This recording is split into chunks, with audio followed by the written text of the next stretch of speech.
Bonjour à toutes et à tous, bienvenue à cet entretien de la revue Verbum et Lingua, Didactica Lengua y Cultura de l'Université de Guadalajara. Aujourd'hui, nous avons le plaisir de recevoir Franck Weil. J'ai bien prononcé votre nom de famille? Parfait. Auteur d'un article passionnant intitulé, et attention, Écouter chanter, chanter et danser durant la classe de langue FLE, appartenant au numéro 26 de notre revue. Nous allons donc explorer ensemble comment la musique, le chant et la danse peuvent enrichir l'apprentissage du français langue étrangère. Merci de nous rejoindre pour cette conversation enrichissante. Franck Weil, bienvenue. Merci beaucoup à vous. Je suis très heureux, en fait, que la conférence atelier que j'ai donnée à l'UNAM il y a quelques années débouche sur un article publié au Mexique, même s'il est en français. Il aurait été plus classe qu'il soit en espagnol, mais à la possible nul n'est tenu. Et du coup, que comment dire, ça prolonge cette dynamique-là. C'est important pour moi, surtout que c'est quelque chose qui est tout à fait essentiel euh, dans, dans mes préoccupations, dans mon parcours. Et nous sommes ravis que vous ayez choisi notre revue pour faire connaître cette réflexion, cette exploration, ce document que je trouve tout à fait intéressant, absolument utile pour nous autres enseignants de FLE. Donc, je voudrais commencer par vous poser la question suivante. En quoi écouter des chansons en classe de FLE pourrait favoriser l'apprentissage de la langue? Vous parlez à un moment donné de la mémoire comme base de l'apprentissage et de la construction de la personnalité. Comment écouter des chansons nous aide justement à favoriser cette relation mémoire-apprentissage qui est énormément étroite. Apprendre une langue, hein, c'est basé sur la mémorisation de structures langagières, de vocabulaire, rentrer dans un esprit, dans une culture. Ce qui est génial avec la chanson, c'est qu'on a tout ça d'un coup. C'est-à-dire qu'on est dans la culture authentique, puisque les chansons du pays ou de l'ère culturelle qu'on étudie. Et puis ensuite, le fait qu'il y ait la musique, hein, ça favorise de façon incroyable la mémorisation. C'est très surprenant. Moi, j'ai constaté dans ma vie d'humain que juste d'écouter quelques chansons, je les savais par cœur, sans aucun effort. Donc, c'est ce que on cherche comme enseignant. C'est que Nietzsche, que je n'aime pas par ailleurs, mais qui a quand même une expression géniale, qui est le gai savoir. C'est-à-dire apprendre dans la joie. Et l'image du penseur, ça c'est très français, le penseur. Non, il est là, le penseur, pardon, il est là. Mais c'est pareil, en fait. C'est vraiment se prendre la tête. Et la chanson, on apprend sans se prendre la tête, justement. On apprend naturellement. Moi, presque toutes mes expressions idiomatiques en anglais me viennent de l'écoute des Beatles. Euh, et de chansons bien ciblées par l'enseignant vont déjà donner beaucoup de plaisir parce que quand même c'est génial la chanson, faut être clair. La chanson c'est génial parce qu'en 2-3 minutes on a un condensé d'émotions, on a un condensé de de prouesses vocales souvent, d'inventions mélodiques, harmoniques, etc. Et puis on a la langue qui est là, vivante, prononcée par des locuteurs du pays. Alors que comme combien on a souffert, nous qui apprenons les langues étrangères, par ces méthodes débiles prononcées par des non locuteurs du pays avec un accent déplorable. En anglais, moi, combien j'ai souffert de ça. Ou alors des choses prononcées par des gens du pays, mais avec tellement de rapidité, tellement peu de pédagogie qu'en fait, on n'y comprend rien. Et la chanson, l'intérêt, c'est si on comprend pas, ben, on écoute une fois, 2 fois, 10 fois, et puis on comprend. Avec en plus tous les moyens qu'il y a aujourd'hui, on met le texte sous la vidéo, voilà, on a le texte, on va chercher dans le dictionnaire, et très rapidement, allez, en 1 heure, si on aime la chanson, on comprend le texte, on comprend les structures, et quand on aime, on apprend, c'est aussi bête que ça. Ah oui, tout à fait. Donc là, vous parliez tout à l'heure en évoquant Nietzsche, du le plaisir, le plaisir. Euh, il me semble, je ne sais pas si vous êtes d'accord avec moi, je pense que oui, euh, on accorde très peu d'importance au plaisir, au bien-être, à se sentir à l'aise dans les cours, non? Euh, euh, depuis votre perspective et à partir de votre expérience, quel rôle joue cette partie de se sentir à l'aise, de s'amuser même dans le processus d'enseignement-apprentissage, surtout dans Ouais. l'apprentissage? J'ai beaucoup aimé rencontrer d'une part la personnalité, la personne de Haïdé Silva, tu Mhm. vois, donc qui est professeur de FLE et chercheuse à, à l'UNAM. Euh, Sa personnalité est charmante et puis sa perspective est géniale de travailler à partir du jeu. Euh, et voilà. Et c'est vrai que moi, en tant qu'enseignant dans le primaire, quand j'enseigne dans le primaire, au maximum, on est dans le jeu, on est dans la créativité, on est dans l'échange aussi verbal.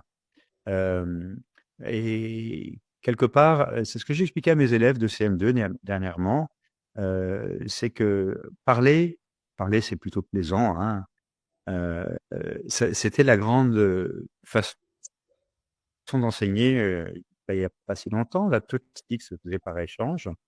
Et moi, ma grande référence, beaucoup plus que Nietzsche, évidemment, c'est François Delsarte, donc cet artiste génial du 19e siècle, qui, dans son parcours de chanteur, a rejeté, parce que ça lui a, au sens strict, cassé la voix chantée, a rejeté une technique qu'on lui enseignait au conservatoire, qui était une technique très violente, antiphysiologique. Et il a découvert qu'en fait, on pouvait se rééduquer simplement en se respectant. Et donc, se respecter, ça veut dire avoir du plaisir, tout simplement, hein. Et tout le travail corporel qu'il a pondu, qu'il a créé, qui est devenu le référent de la danse moderne puis contemporaine, est un travail, je le sais pour l'expérimenter, dans lequel on est bien. On a du plaisir à être dans le mouvement. On n'est pas du tout en danse comme en danse classique à faire des choses où parfois on nous tape sur les jambes pour avoir la bonne position. Non, on cherche euh, comment ça circule bien, comment on, comment on respire correctement, comment on est en bonne relation avec l'autre. Tout ça, c'est le plaisir. Le plaisir, c'est pas pour moi, c'est pas forcément s'amuser, mais c'est être bien avec soi-même et donc avec les autres. Oui, bien sûr, et j'insiste, c'est un aspect qu'on néglige très souvent, non? Dans les écoles en général, qu'il s'agisse de niveau primaire ou autre, on a tendance à croire que apprendre, c'est quelque chose de sérieux tout le temps, de strict, hein, alors que il y a de nombreuses Mais études. le plaisir n'empêche pas d'être strict. C'est ça qui est incroyable. Tout à fait. C'est qu'en fait, on a créé des schémas qui sont des schémas un peu totalitaires, où on nous fait croire que le plaisir, c'est le relâchement, c'est le n'importe quoi, mais c'est faux. Un exemple dans mon domaine de la danse contemporaine, quand on fait une structure d'improvisation, elle est intéressante s'il y a des règles très strictes. Et au milieu de règles très strictes, on devient créatif. S'il y a rien, on dit improvise comme ça, ben on n'improvise pas. Mm. En revanche, si on dit tiens, tu vas travailler avec telle structure d'espace, avec tel verbe d'action, sur un temps limité, etc. Et là, subitement, il y a plein de choses qui émergent. Et donc, contrairement à ce qu'on croit, le plaisir et la créativité, c'est lié à des choses qui sont structurées, sont structurantes, hein, et l'émergence de création. Voilà, en fait, on a des images complètement romantiques ou romantisées de ce que c'est qu'apprendre. Et on a une image très Troisième République pour les Français, très là, le maître d'école avec ses 50 élèves ou 60 élèves ou 80, parce que c'était comme ça au début de la République, où il fallait marcher comme à l'armée, quoi. Mais c'est pas ça l'apprentissage. Tout à fait. Le vrai apprentissage, c'est pas ça. Le vrai apprentissage, c'est découvrir qui on est et comment ce qu'on reçoit, on se l'approprie. Et pour se l'approprier, il faut bien qu'on aime, parce que si ce qu'on n'aime pas, on ne se l'approprie pas. C'est aussi bête que ça. Ah oui, complètement, complètement. Euh, dans votre texte, vous parlez, et corrigez-moi s'il vous plaît si je n'ai pas bien saisi le propos général, vous ne parlez pas forcément de comment exploiter des chansons, par exemple, mais bien plutôt comment exploiter le chant, ce qui change la perspective, non? Mm. C'est pas uniquement exploiter des Mais chansons. je parle des deux. Je parle de son qui est exploité en tant que tel, qu'on peut exploiter en tant que tel pour tout ce que j'ai évoqué tout à l'heure, entre autres l'apprentissage de structures langagières et la mémorisation très facile et très rapide, et dans le plaisir justement, sans effort. Mais ensuite, le chant, c'est une autre dimension, c'est-à-dire qu'à partir de la chanson, l'idée, c'est de chanter en classe. Et là, on est dans autre chose que le simple apprentissage. Enfin, c'est un autre niveau d'apprentissage. C'est-à-dire que quelque part, quand on chante, on incorpore, et quand on chante, on va le faire en groupe. Donc, on incorpore, on crée du lien, on crée une dynamique de groupe. Euh, et c'est c'est assez simple à comprendre, c'est très beau à vivre. Et je peux vous dire que j'ai animé beaucoup de chorales dans ma carrière, là, dans le primaire, essentiellement, mais pas que. Je peux vous dire qu'il se passe quelque chose. Et un jour, un inspecteur, c'était très intéressant. Et j'ai été inspecté pendant que j'animais une chorale. L'inspecteur, à un moment, a arrêté la chorale. Il m'a dit, je peux prendre la chorale. Il était fou dingue. Il a pris la chorale. C'était sur la Marseillaise, le chant national français.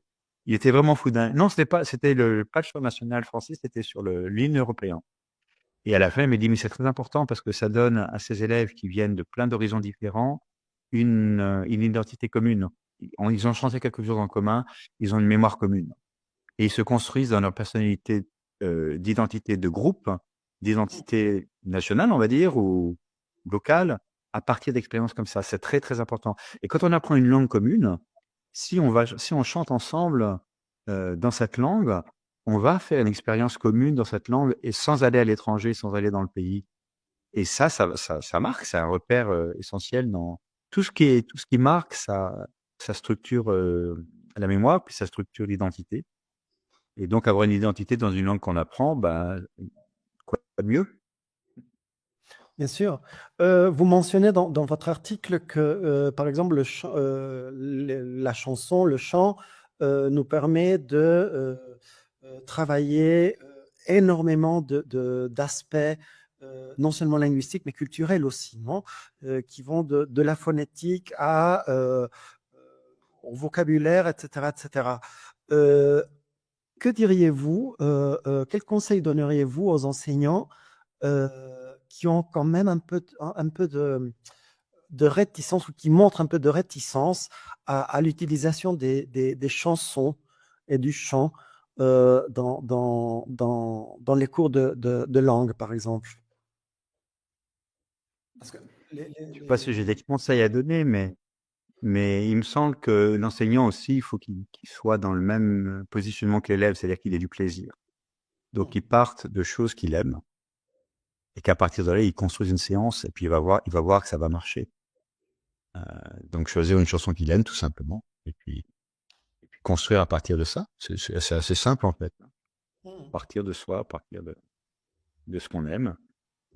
Mais aussi, c'est là, ça, j'ai vu ça, malheureusement, à Mexico, au lycée franco-mexicain, à- dans la partie, il y a Coyoacán, puis l'autre partie, c'est comment ça s'appelle, Polanco, où il y a le musée, là, la Polanco, partie la plus riche de Mexico, là. Donc, dans cette partie-là du lycée, je suivais une élève de CM2, on lui faisait apprendre un chant inchantable qu'elle-même n'arrivait pas à chanter, donc l'enseignant ne pouvait pas chanter.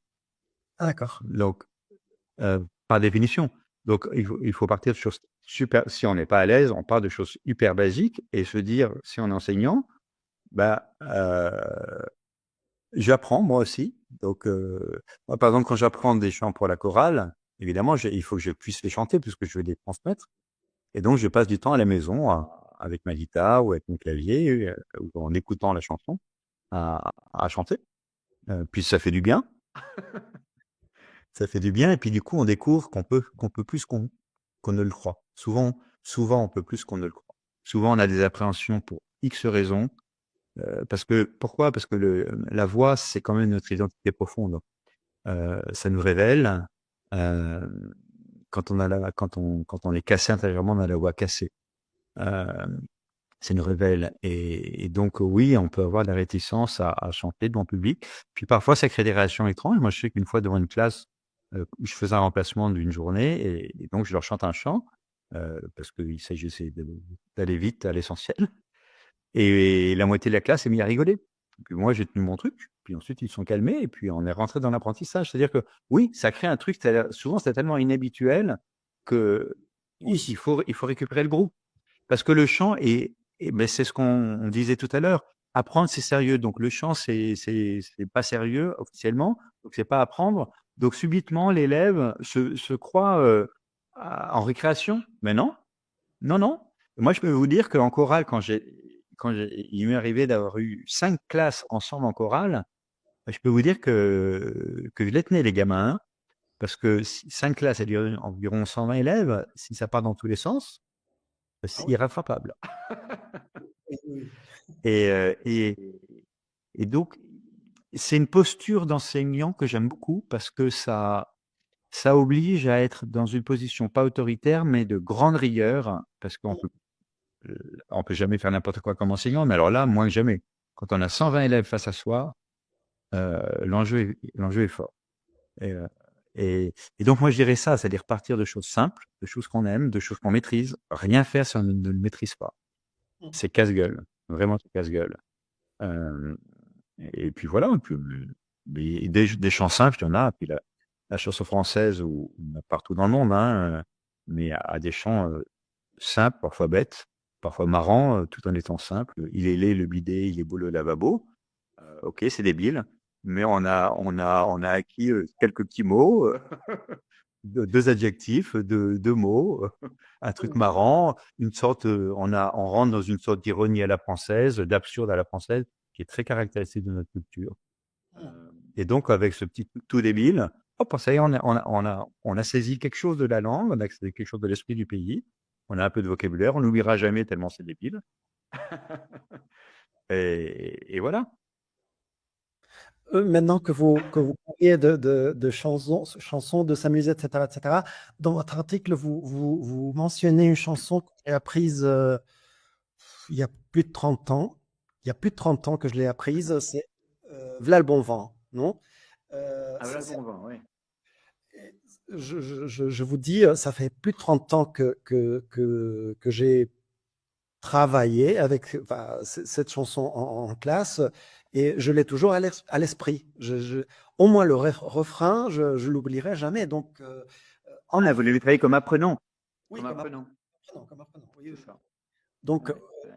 oui, ça reste en nous, non? Ah ben le chant, c'est structurel. C'est-à-dire que moi, j'ai travaillé avec une dame qui s'appelle Marie-Louise Aucher, qui a inventé la psychophonie, c'est-à-dire tout un travail, sur la suite de Delsart en définitive, tout un travail du chant à partir du corps, de la conscience du son dans le corps. Et elle disait qu'elle avait accompagné des personnes qui, sur leur lit mort, euh, revenaient à une conscience quand on leur chantait les chants qu'elles avaient entendu dans leur enfance. Et paf, ça reconnectait quelque chose au niveau cérébral, au niveau de la mémoire très profonde. Souvent, c'est des gens qui ont Alzheimer, donc qui ont plus aucune mémoire immédiate, mais la mémoire profonde est là. Et le chant les reconnecte à ça et hop, les yeux s'ouvraient, des paroles revenaient. C'est génial, hein. C'est-à-dire c'est là où on voit que c'est faux et que c'est même manipulatoire de considérer que ce qui est de l'ordre du chant est de l'ordre du récréatif et du pas sérieux et du superficiel, parce que c'est exactement l'inverse. C'est-à-dire qu'on est sur des choses profondes, essentielles, qui structurent vraiment en profondeur la personnalité, la mémoire, donc la personnalité. Euh, et alors, sur Voilà le bon vent, ce qui est en plus très intéressant, je rebondis, j'y avais pas pensé dans mon article, c'est que Voilà le bon vent donne lieu à plein de versions différentes au niveau du texte, au niveau du chant. Et donc, à partir de ce chant, on peut aller voir plein de choses dans la francophonie, comment c'est resté en mémoire au Québec, comment c'est resté en mémoire en France, comment ça peut être, j'en sais rien, mais ça a dû être repris en rap, en je sais pas trop quoi, ou en style Trian, en rock. Et donc, en fait, il y a un travail absolument génial. Moi, j'adore ça, hein, c'est-à-dire voir comment quelque chose circule.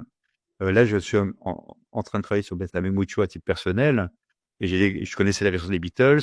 J'ai découvert celle d'origine de Consuelo Velasquez. J'ai découvert celle de Presley que je connaissais pas. Enfin, il y en a partout. C'est la chanson la plus reprise en espagnol au monde. Et Mhm. c'est génial comment on s'approprie quelque chose. Et, et à partir d'un chant traditionnel qui a paru être très structuré au niveau du refrain, hein, donc ça ne partira jamais de mémoire, comment d'un chant traditionnel on va sur comme ça une inventivité, une réappropriation et moi je trouve ça génial. Génial parce que c'est ça la culture en définitive, c'est ça l'art. C'est comment quelque chose de vieux en fait est toujours vivant, toujours d'actualité. Oui, tout à fait. Fort malheureusement, nous n'avons plus beaucoup de temps. Je pense qu'on pourrait passer des heures et des heures à parler des émotions, par exemple, dans l'apprentissage, tout ce que vous évoquez dans votre texte. En tout cas, bah, je vous remercie énormément d'avoir accepté ce petit entretien pour nous parler de votre travail. Et nous sommes très contents d'avoir votre article dans notre revue et nous invitons nos lecteurs à découvrir ce fantastique texte euh, euh, du numéro 26, si je ne me trompe pas.